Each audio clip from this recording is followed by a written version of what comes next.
Welcome back. Sometimes the weather, well, guess what? It can be unpredictable. And yeah, some would even say it can be chaotic at times. And joining us this morning is Nadia Mason, U of I physics professor.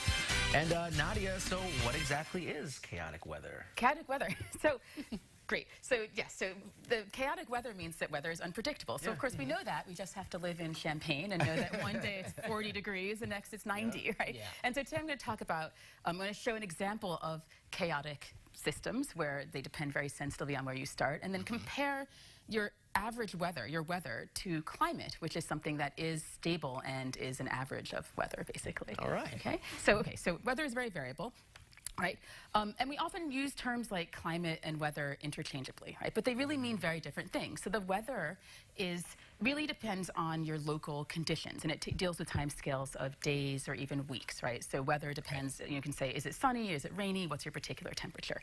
Yeah. On the other hand, climate deals with time scales of years or decades, and it's really whether for example, in Illinois, you can say it's moderate temperature and generally wet. So it's like an average over long time scales. And just to differentiate these, you can see this map here. You guys can see the weather map. And so on this side, you have weather, right? This is your daily averages, and you can see on this map that on this particular day, Northern California is 27 degrees, just like Maine is, right? And so that's local variations, whereas your climate tells you that on average, it's warmer down here and colder up here. And so that's a difference between weather and climate. It's a good way to illustrate that, too. Right.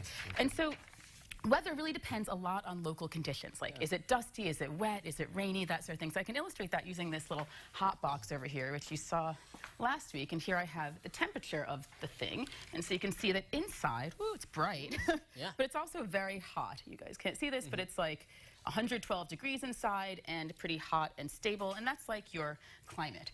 Okay, but the weather, it depends on local conditions, like, what does the surface look like in this case, right? So here you can see that we have a black surface, and you can't see the thermometer, but the black surface is 105 degrees on the thermometer, whereas the white surface here is only, 128 degrees. Okay, they're both extremely hotter than they should be. This was supposed to show the black surface is hotter. Demo, work. Well, I guess would it depend on what the surface is on the inside as far as the coloring? It does. So since the heat is coming in from the inside. Well, it also depends. In general, that black surfaces are hotter because of, from asphalt, for example. It just gets warmer than something that's less reflective. And so this is just an example. If it had work next time. That things like weather depend on very local conditions. In our case, sun. Is it wet? Is it moist? Is the surface black? Is it white? All these things can affect your local weather versus your climate, which is stable.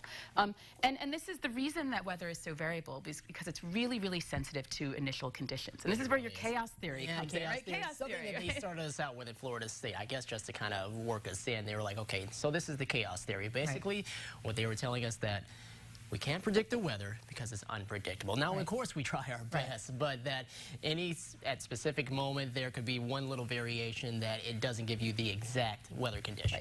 That's exactly right. So in any moment, any change in initial conditions can drastically change what your local weather is. And that's chaos theory. Have you heard this idea that a butterfly flapping its wings in Peru can cause a hurricane in California? Okay, maybe not literally, but those are very small changes. And so here I actually have a demo of a chaotic system just to show you. This is a double pendulum. And used to just single pendulums going back and forth, and they're pretty regular. This double pendulum is a chaotic system. And so what you'll see is I'm going to start these from basically the same position. I'm going to hold it so it falls a little bit. And so they're kind of in the same place now, agree? And when I let them go, see what they do. See how they both do completely different things?